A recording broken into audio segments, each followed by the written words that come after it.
No one can be better at being you than you. And you're the one that is ingesting things, breathing things, hearing things, and you can change your environments. Manage what you can manage for yourself. Disrupt what needs to be disruptive to keep it exhilarating, exciting, and stay connected to what it is that you're doing. Sometimes just thinking that you have to do it all yourself and that you're meant to be able to do everything yourself is what needs to be disrupted the most. Hey everybody, Jeff here. Before we get started, if you're getting value from the podcast, please take a moment to like and subscribe to our YouTube channel. For those of you listening on podcast apps, don't forget to rate and review. Your support really helps the show reach more people, and for that, I am truly grateful. Now let's dive in.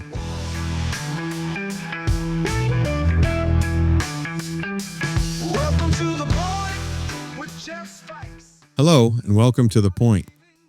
It's amazing to be here with you today and consider more about the nuance of your genius. Is there ever a day that's not wonderful to consider that? Today, I've got some notes taken.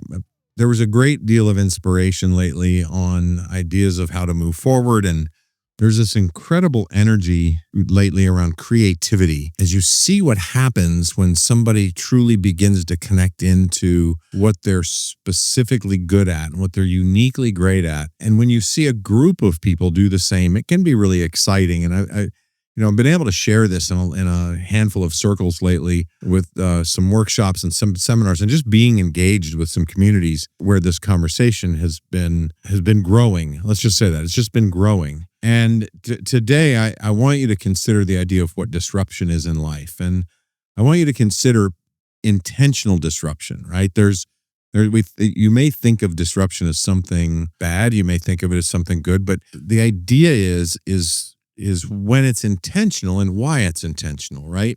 We're going to go down a road of opening your mind and allowing you space to breathe into and consider the ideas of disruption and creativity, and when are the good times to do that?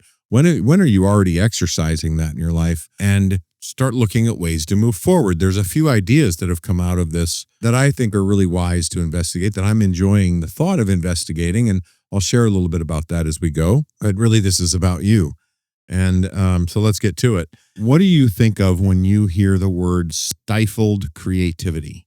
Do you think of grade school, or you may think of an art class, or stifled creative spirit, stifled creative energy? All of these things bring up different, as I've surveyed and asked people what they think of, it's brought up different considerations, different ideas of what they think creativity is. And some people have said words like stuck. More creative people will say stuck. They'll say difficult times, hard times in life, or life's got you down. I've heard really linear. A couple of engineers have said that it's more about, by the way, it was amazing to me the amount of creativity that one of these engineers really shared with me, and that they're always creating new paths and new ways of putting things together. And it's quite an imaginative experience for many engineers. I'm not an engineer, so I can't speak to that. But with the engineers that I've spoken to and supported, it was interesting for me to understand, which opens our minds to the idea of what creativity is. In a corporate structure, or in a company, or in a group you're with, how does adding too much control deal with your creativity? If you follow the same tradition or ritual or practice every time you start a meeting, every time you end a meeting, if an agenda is necessary, if there's a certain flow that needs to be happen, there's some corporations where they always want to have a purpose to the meeting, an understanding of what the ground rules will be, a clear understanding of what roles are playing within that. There's that's a deeper conversation, but and the idea is, when you get into these structures, sometimes that can be really positive for quick fire methods of getting things done and being efficient, and sometimes it actually stifles creativity. And it's a really cool idea to come in and mix up and do something really different that's nonlinear. And just by not having the full agenda, or by reversing the agenda at the last minute, or just honing in on one part of it where it feels good and rescheduling something else for later. So if we get too structured and too rigid in what we're doing, and I want to use rigid two different ways here for you. Imagine rigidity in a way of pre-thinking how specific you need to be at all the time in all the ways. If you look at your daily routine from this and you were to choose being rigid, then a beautiful thing happening in the midst of a daily routine might then be squashed, and you'd never experience that beautiful thing. And if that beautiful thing happens to be something within the human spirit of your partner or your children or someone else, then there's a challenge there, because you're missing an amazing opportunity that is a pattern interrupt. It's something different. And if you're too rigid on the front end, it doesn't really work. However, if you have rigidity, or rigid, focused as a positive term, there's still the idea of not allowing those moments to be missed, because you value grabbing those moments, being present in those moments. There's also the idea of not allowing it to keep you off the next day. And if it happens enough times, to stay rigid within your values, to capture those moments and then adjust your routine. Anytime we lose the flexibility for life to flow, that can cause some type of opportunity for us to then make some changes, and make sure that we're capturing things. But at the same time, some people, in hindsight, if you look at rigidity from the focus of hindsight, and you go look backwards and say, wow, it's been exactly the same. It seems very rigid in the practice. And that's just developed habits and patterns that now are rigid based on time and based on repetition. And then it's automated that it just happens every day. Now, that can be extremely positive when you're looking at anchoring in new behaviors. To those of us that have ended up in our 30s and said, wow, how did I get here? How did all of this happen? There's some things you'll look at and say, that was really intentional and this I wanted, but some of this other stuff I had no idea. And how did I get here? And I'm now in a box that is difficult to break out of. And emerging out of that and considering what you want again can be exhilarating and invigorating. However, if we're too rigid in the component of what we have, we can be cut off from that. So let's not get too far into that rabbit trail, but it's part of the thought process around what we might look at when we look at disruption, because it can help somebody it can help you if you've become rigid in what you do or inflexible in what you do. You can use intentional disruption. So, odd example would be if you drink coffee every day, wake up one morning and drink tea instead, or don't drink coffee at all. Learn whether or not not having coffee gives you a headache. If it gives you a headache, that might be a reason to back down on the coffee and try something else for a while, right? You might be gaining some type of a physical dependency on caffeine. You may be perfectly okay with that, and you may choose and decide to do something disruptive and create a more flexible pattern so that you're not every day doing that. Personally, if you rotate through behaviors, there's a practice where allowing your body to wake up and allowing your body to just find the space and the air and the awareness and flex everything. Just get all the synapses firing naturally, allowing the body to wake up on its own. You might find that a coffee at 2.5 hours after you're actually awake is a much better plan for you, that sustains a better effect. And if it's not about the effect and you just love the coffee, how many of you have switched to decaffeinated so you can still have the tradition or the ritual of doing that?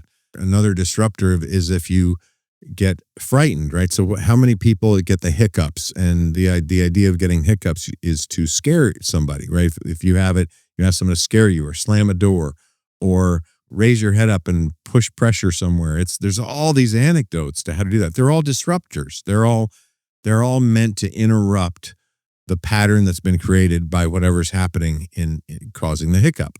So very positive resources and tools to use. Now, in the focus of looking at maintaining autonomy, I'm going to draw this into the concepts of what's unique about every individual, which we talk a lot about in designing strengths and quantum strengths conversations, because there is that conversation around the idea of what makes you unique, right? Your unique self shows up the most in three ways. It shows up in your approach to things, getting things done, how you approach things. It shows up in your perception of things, and it shows up in the choices you make. So if you can wrap your head around and you fully believe that you are always at choice, and if you are not, then that's one thing. If you're not, then you're at some varying degree of believing you're at choice. You may believe that some reactions, some certain things that happen in the world deserve a certain reaction. Who you are at the core of your being mandates that you then show up in a certain way, and that's what you call that you have no choice but to respond or react or do a certain thing. And that it can certainly be true. It can also be true that that is still you making a choice. It's still you making a choice based on a value and a belief that that is the only potential response for you to make. But it's really a positive thing to still come to the idea that you are at choice, because words are powerful. And if you start acknowledging or accepting or ideating that you're losing your sense of choice, and that continues, you can lose additional ability to choose. And that's one of the ways you can end up in a situation or in a value system or in a reality that you're not sure how you got there, or you're wondering what happened. So there are times of life and things that we get into where we've either given up the power to choose, or something's taken away our power to choose. And if you're in one of those part times of life, or something's happened, then that's another thing to consider. And then working on how to get back into a position of choice, unless you're where you are. There are people that you may be one of these people that's made a commitment. And it's such a large commitment to live a specific lifestyle that you keep wanting to do something outside the lifestyle, which would be, in this case, would be called temptation, because in the bigger scale, you've made the choice. In all these smaller ways, there's things you'd still like to do that are now off the table. It might be easier to say, I can't do that. I don't have a choice to do that. And again, these are your choices to use those methods. What does that have to do with disruption or pattern interrupts or anything else? Well, that's one of the keys to this is that if you end up in a position, let's say that is one of the cases where you've made a large commitment, and then there's temptation inside of it.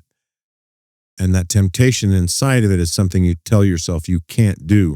That can give, in the world of temptation, a lot of power to whatever it is that's tempting you. And one way to take the power out of it is to own it, right? So the pattern interrupt for that, the disruptive behavior, is to tell someone about it. So if you go through these opportunities where you start feeling really feeling sorry for yourself, or you're just sure that this behavior would be okay for you to do, even though it's outside of a commitment you've made, or a belief system you have, or something, and so you're in this temptation place, you can take the power away from it by owning it and then demonstrating the choice to not do it. The power goes away very quickly from that temptation. The power of the temptation grows when you don't speak of it, and when you hide it and don't and keep it hidden away, or pretend like you're not having it. Pretend like it doesn't exist, because that's not going to happen, because I don't have a choice, because I can't do that. So that can actually help some things grow. So what temptation's coming in that feels like a disruption, right? And it's really egging on you. The actual solution to that is oftentimes disruptive processes and behaviors, such as telling someone about it. If you've done anything wrong, making it right away, but really telling someone about it, and then turn your eyes and your focus back towards being a service, and you can cycle through some things very quickly. Get back to the idea of what you're meant to be doing, to your purpose. Someone here that I work with, Matt, gave me a book to read. I'm giving it back to him. Let me see if I can grab that. Orbiting the Giant Hairball by Gordon MacKenzie. This is the book. And One of the topics of conversation the last few days has been the idea of some structured forms of prayer and meditation. There's a meditation technique. There's a handful. There's so many meditation techniques, and it's interesting. Somebody that has a really solid meditation technique. There's actually someone shared with me recently that they have a very structured, at minimum of 2 times a day, 20 minutes a day, using centering prayer. Within the structure of having a centering prayer practice, he's experienced a great deal of medical challenges and opportunities to overcome. Physical, medical problems have come up that he believes are stress induced. A lot of things are happening in the world around him and within him, and it's caused a lot of stress. Things he's very passionate about, or he feels are threatened, and there's just a lot going on in his life. And so I asked him what he does with breathing, and the immediate response was, hold it. And the immediate response was to push and say, hey, I meditate. I have an intense meditation practice, and I breathe, and I do all these things, and that's fantastic. And I said, so were you doing the breathing? Were you doing these techniques prior to having these health problems? Was it part of what you were doing? And of course, the answer is yes. And one of the key element here that I want to make sure that you have an opportunity to consider this is the idea of shame, and making sure that there is none in these contexts, because the first thing that comes up when someone gives you a recommendation that seems disruptive, if you're in a place of protecting what you do and trying to feel good about what you do, maybe you're questioning that you're not. If you're, depending on the stressful situation that you're in, there's this idea that you'd be ashamed if you're proud of, and the opposite of proud is being ashamed. So you're proud of what you're doing, so you throw that up quickly as a, hey, I'm doing this, I have this. But if you're doing something and still getting the result. So in this case, the pattern interrupt being that disruptive force ended up being the conversation around that you had this intense practice prior to having really high blood pressure and a couple of other things. So what if we throw a disruptive behavior in there of taking some of the breathing you've practiced in your centering prayer and pull that into different time frames and make it more fluid? And maybe even don't do the centering prayer one morning, and change it to later in the day. And instead do some type of a blood pressure practice where you breathe in a way that calms you and brings your blood pressure down. Or again, ideas for you to consider, not that you'll do exactly what those ideas are. The ideas are for you to take and prove and make your own, not do anything else with, which also ended up in some of that conversation around this idea of what is disruptive that will help you then become more proactive. And the idea that these are human behaviors, and that there is no shame in getting into a rut that works, that is working for a purpose, but then isn't working for everything else. And if you're looking to be optimal and you're driving forward into what you're really pushing forward to gain as much optimal behavior as you can, and you're in this elite mindset of thinking in a clear, positive, focused way that is abundant and creating flow in the universe, and acknowledges that the universe is fully aligned in your favor and everything's conspiring to support you, right? It's this, if you're in this mindset of understanding, which just took me down a whole rabbit trail, the way I think. But if you are in the realm of thinking where you are wanting to be optimal, and you get into a rut or a design with that, sometimes what you actually need is that disruptive thought, that disruptive idea, because you start looking at, okay, so I need this amount of time in some type of training. I need this much body movement, swimming, walking, biking, something. I need that, which is just basic body movement. Then you need to, make sure that you're doing what you can with your muscles so that you have the right physiology, and your breath to have the right physiology. So now you need X amount of time for these meditation practices. You also want to do visualization practices, and you also still have work to do, it can become very cumbersome. So what you can begin looking at is, what can I do that I was doing that took 2 hours a day, morning and night, that I could then alter and disrupt the pattern and do 20 minutes once a day and add 3 other things that happen throughout the day that I can also then vary throughout the week in their timing, which offers a better flow rather than a rut or a routine, because routines are valuable and critical. If you take the highest level vision of what you have, of what you're looking to create, what you believe God has designed for you, and you're going to take care of your body and mind and spirit to do all of these things, then you're going to want to automate some behaviors that help you get there. You're going to want to have behaviors that naturally give you what you need. So that includes breaking down all the components of what nutrition and food you put in your body and how you fuel yourself, how you fuel your mind, all of the senses of what's coming into you, what you're breathing, smelling. So all of your environment's going to become very critical.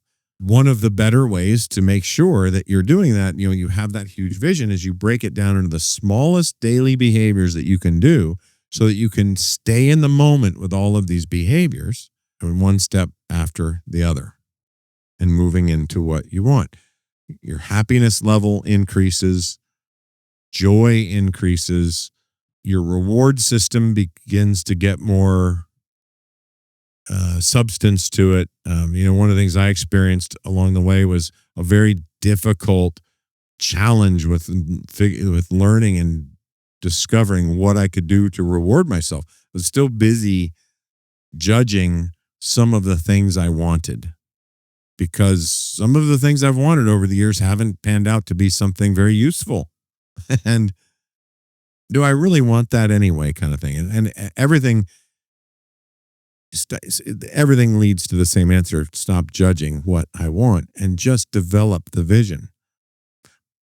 But if it's a smaller vision, it's easier to change. If you really anchor into what your greatest vision is, then the details down here become a lot clearer and a lot more specific and concise. So you can boil it down into these behaviors. Well, then you can rotate the behaviors and move them around. Just like going to the gym, you don't do the same exercise every day. You have a mix of routines of what you do. That's where the flexibility comes in. So that if you need to shift gears, you've got options of what to shift into or out of. Now, a good coach can help you know when to use a shift and when to just stay in a gear. That's one of the values, and when to test. A/B testing is phenomenal if there's some guidance and some framework around it and someone helping keep some rails on it.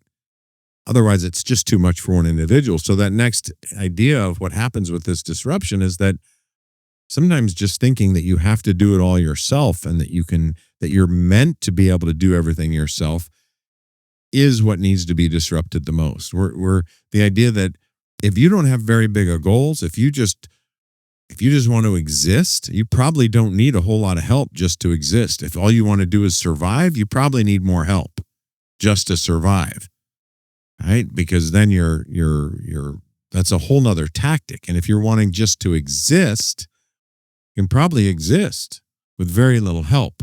But if you want to thrive, if you want to feel great, if you want to have an exhilarating, amazing life and be really useful and helpful and beneficial to yourself and others, if you want to make a difference in the world, you're going to need help. You're going to need resources. Consider moving towards what you want with all of the resources that are available to you. That is where, and then you have all types of ways of being disruptive and mixing it up. That is disruptive in itself. The bigger the vision, the more disruptive it is. So, what did we learn today? I think the core things that are important here are to look at the idea of not judging yourself, trying to stay out of judgment and shame with others. Do your best to maintain a kind, loving perspective towards others. If you're entirely unique in your approach and your perspective. Those are things that you can control. Those are the only things you can control.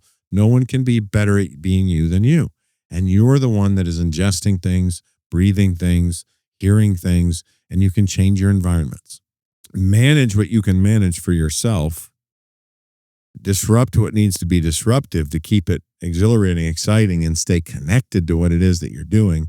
And if something gets too stale and you find that you're not learning or growing and you're just becoming, you just are, there's an existing happening, then rise up out of it with some type of disruptive behavior. If you notice yourself going down a darker path of habits and strategies that aren't good for you, it's usually because they worked at one point and then just stopped working.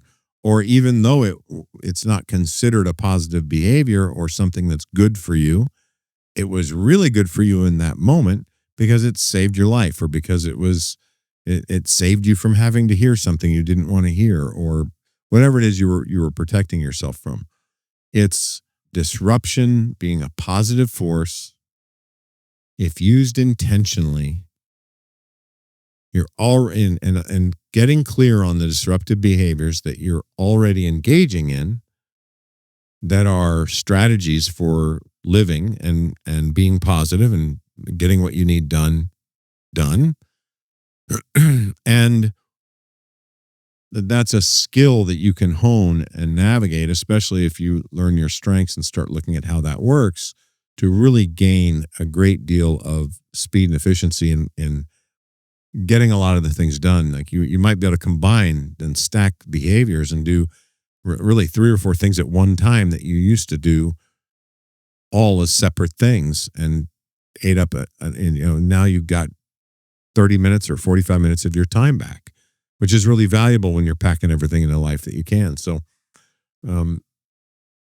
that's it for the point today.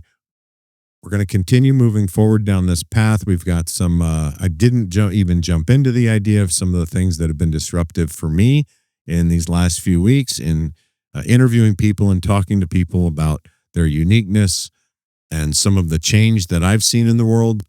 But we will get into that next. There's some real excitement around my team and some listeners that have shared this idea of interviewing people that were parts of these organizations and these major things that I've seen, that we've experienced, that have changed, where a full identity shift happened, and where we can interview people to see what they were thinking at the time, how they were contributing at the time, and what their perception was, and what choices they were making, and why their approach was so valuable. Because some of that happened in hindsight, and some of it happened intentionally in the moment. So a way to celebrate the people that were in the middle of the change, that were doing the work to make things happen.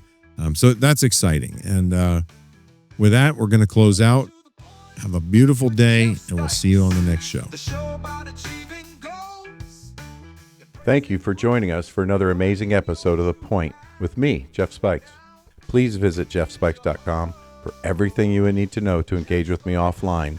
And lastly, thank you for your time, your attention, and your consideration. This is The Point.